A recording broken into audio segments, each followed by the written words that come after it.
और मैंने आपको पहले भी बताया था, यदि हम 56 के मैदान की बात करते हैं तो 56 का मैदान आप ध्यान करेंगे, ये कंपटीशन में बहुत बार आता है। किन किन जिलों में है? तो मैंने कहा था प्रताप 56 बार बांस पर चढ़ा। तो प्रताप 56 बार बांस पर चढ़ा, इसका मतलब प्रतापगढ़, और 56 बार तो 56 का मैदान, और बांस पर चढ़ा तो क्या हो गया? बांसवाड़ा। इसलिए आप ध्यान करेंगे कि प्रतापगढ़ और बांसवाड़ा के मध्य स्थित भूभाग जो है वो क्या कहलाता है? 56 का मैदान। हालांकि कई तो ऐसे बता देते हैं कि यहाँ पर ये जो नदी है, तो ये नदी है, इस नदी के किनारे वाला भाग जिसमें क्या 56 नाले होते हैं, ठीक है ना, और उन 56 नालों के कारण से इसको क्या कहता है? 56 का मैदान कहा जाता है। ठीक है, तो ये तो आपको पता है कि कोई भी क्षेत्र विशेष की बात करते हैं या मैदान की बात करते हैं तो वहां पर उसमें कोई ना कोई ऐसा ट्वीट डाल देते हैं कि इसके आधार पर इसको ये कहा जाता है। आपको केवल यहाँ दो बातें ये ध्यान रखनी है कि कांठल का मैदान और 56 के मैदान की बात करते हैं तो ये मुख्य रूप से इसका आंसर होगा प्रतापगढ़ के आसपास का भूभाग, और प्रतापगढ़ के आसपास वाला कौन सा? जो माही नदी के किनारे स्थित है। यहाँ पर प्रतापगढ़ और बांसवाड़ा की बात कर रहे हैं तो इसमें क्या हो जाएगा आपका?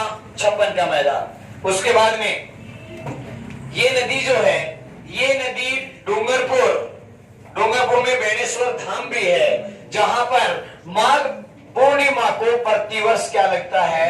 मेला लगता है। और बेणेश्वर की यदि हम बात कर रहे हैं, बेणेश्वर में यहाँ ये नदी क्या बनाती है कि त्रिवेणी संगम बनाती है, और वो त्रिवेणी संगम कौन कौन सा है? वो आपका है सोम, माही और जाखम। ये तीन नदियां वहां क्या करती हैं? एक संगम बनाती हैं, त्रिवेणी संगम। और यहाँ पर बेणेश्वर धाम की अपन बात करते हैं, यहाँ पर मेला लगता है कब? प्रतिवर्ष माघ पूर्णिमा को। और यहाँ पर इस मेले में सबसे ज्यादा कौन सी जनजाति आती है? भील जनजाति जो है वो इसमें आती है। और आपको पता भी होगा कि ये जो भाग है इसको आदिवासी सबसे ज्यादा यही निवास करते हैं, इसलिए यहाँ पर इसमें जो भाग लेते हैं तो आदिवासी लोग ज्यादा भाग लेते हैं, तो इसलिए इसको क्या कहा जाता है? आदिवासियों का कुंभ कहा जाता है। क्या कहा जाता है? आदिवासियों का कुंभ। हालांकि ये चीजें आपको जब कल्चर पढ़ाया जाएगा उस समय बता दी जाएंगी। क्यों? क्योंकि हम तो यहाँ क्या पढ़ रहे हैं? नदी के बारे में, लेकिन फिर भी थोड़ा सा आपको यहाँ बता दिया है क्योंकि इसका संबंध इससे है, इसलिए आपको ध्यान में रह जाएगा। तो ये आदिवासियों का कुंभ जो है वो कहाँ पर? बेणेश्वर। बेणेश्वर कहाँ है? डूंगरपुर में है। कब मेला बढ़ता है? माघ पूर्णिमा को बढ़ता है। इसके बारे में भी आप ध्यान देंगे। वापस चलते हैं अपने स्थान पर। अपन यहाँ अब हम बात करते हैं इसकी लंबाई। इस नदी की जो लंबाई है वो टोटल कितनी है? लंबाई की बात करते हैं तो इसकी लंबाई टोटल कितनी है? 576 किलोमीटर है। लेकिन राजस्थान में इसकी लंबाई कितनी है? 171 किलोमीटर है। कितनी है? 171 किलोमीटर। साथ ही साथ आपको ये भी ध्यान में करना है कि ये जो नदी है, ये नदी इसके कुछ उपनाम भी हैं। उपनाम की अपन बात करते हैं, मैंने अभी भी आपको बताया है कि इसको क्या क्या कहा जा सकता है। उपनाम, इसको कांठल की गंगा कहा जा सकता है।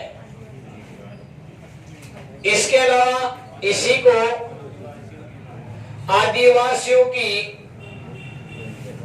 गंगा भी कहा जा सकता है। इसके अलावा इसे दक्षिणी राजस्थान